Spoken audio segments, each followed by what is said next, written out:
Mari dimulai. Bismillahirrahmanirrahim. Pertanyaan dari Profesor. Ustaz, saya dengan kebingungan untuk mencari suatu jawaban yang tepat. Mohon bantuan dan caranya dari Al-Ustaz. Saya seorang muslimah yang dimana 2 minggu ke depan insya Allah akan melangsungkan ijab kabul. Sebelum mengambil suatu keputusan untuk menikah, disarankan untuk sholat istiqoroh lebih dahulu dan jangan putus sholat istiqorohnya. Selama ini alhamdulillah tidak putus sebelum ijab. Singkat cerita, sebelumnya saya kenal dengan seorang laki-laki, sebut saja A, seorang prajurit yang sedang bertugas di Papua. Karena salah pengertian antara kami, yang tadinya saya kira kita bisa menikah setelah naik pangkat 3 tahun lagi, saya berpikir bahwa seperti itu berarti pacaran dulu. Saya tidak mau. Lalu ada seorang pemuda, yaitu calon suami saya ini, sebut saja B, seorang yang sangat baik. Lalu saya memutuskan mau untuk dilamarnya. Setelah terjadi lamaran, 3 hari kemudian laki-laki A tadi berkata, D pulang tugas Mas mau ke rumah adik dengan orang tua untuk melamar adik. Saya kaget dan berkata, maaf Mas terlambat 1 langkah. Saya sudah dilamar orang lain. Di situ kami berdua menangis. Hingga saya bilang, jangan cengeng Mas, tentara kok cengeng. Walau saya belum pernah bertemu dengannya dan belum pernah melihat fotonya, namun saya sebenarnya pun sudah cocok. Karena salah pengertian tadi, saya mundur. Sebulan yang lalu, saya bermimpi jalan dengan seorang pemuda asing yang belum pernah saya lihat sebelumnya. Ternyata pemuda itu A. Saya kaget sewaktu teman mengirim fotonya, yakni 2 minggu yang lalu. Hingga saya merinding karena ternyata pemuda yang dimimpi saya sebulan yang lalu ternyata A. Saya mencoba untuk memberanikan diri jujur kepada calon suami saya tersebut. Saya kira beban atau kebingungan saya berkurang. Namun ternyata dia malah sangat marah. Saya menikahi kamu karena kamu wanita solehah. Lalu kalau kamu seperti ini, solehahmu sudah hilang.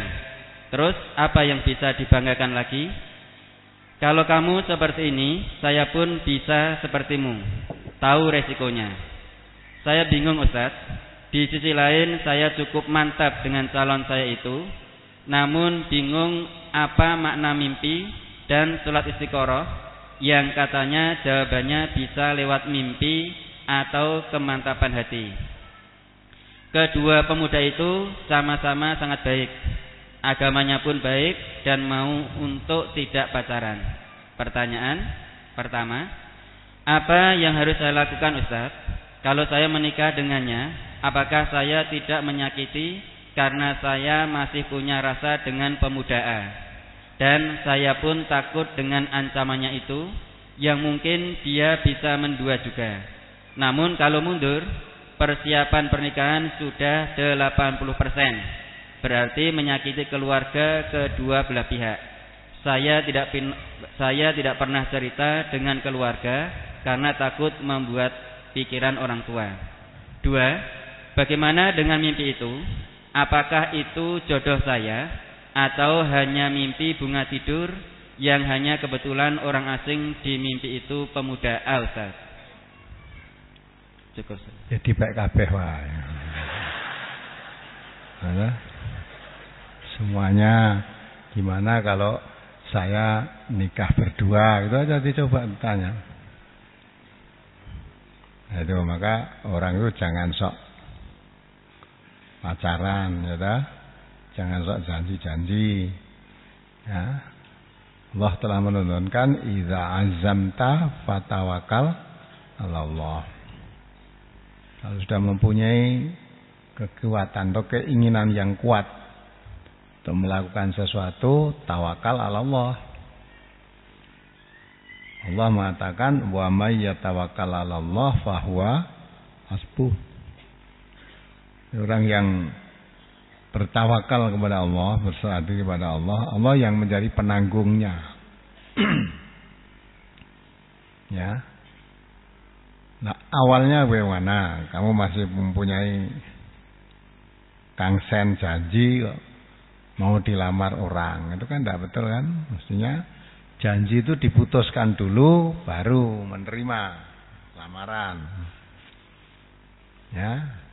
Nah, karena janji belum diputuskan, ada lamaran terus datang terus diterima, lah yang pernah merasa janji tadi ingin meneruskan apa yang sudah dijanjikan. Ya.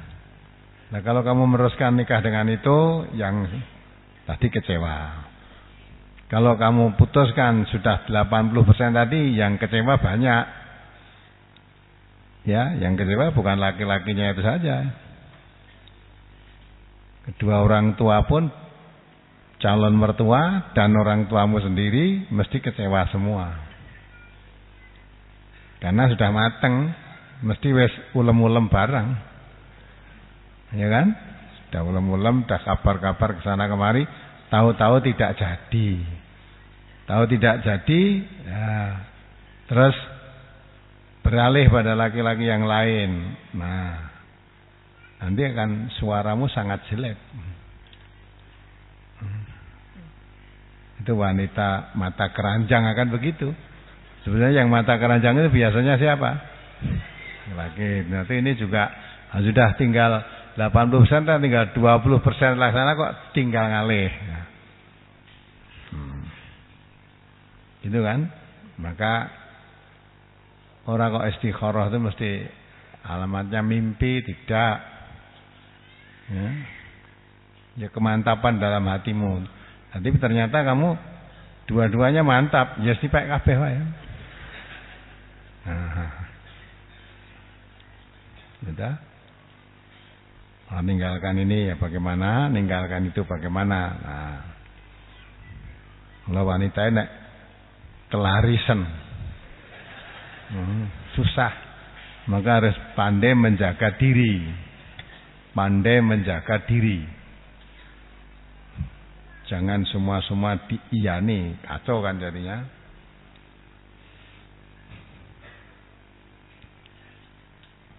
Nah, itulah kesulitan.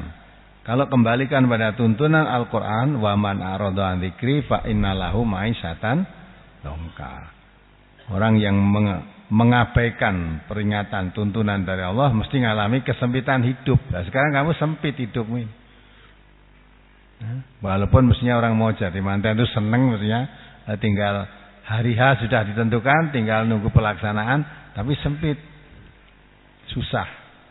Karena datang orang yang mau menagih janji, ada. Nah, maka itulah kesempitan itu karena perbuatannya sendiri.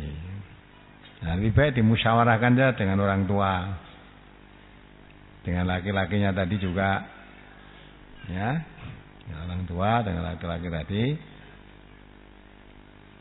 Saya rasa kalau kamu berkata terus terang begitu, nanti akan memahami. Apalagi kalau kamu katakan dua-duanya agamanya baik.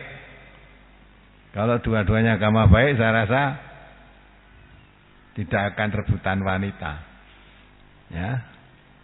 Misalnya kamu sudah kencan dengan saya umpamanya. Tahu-tahu menerima orang lain, saya mestinya bersyukur, alhamdulillah.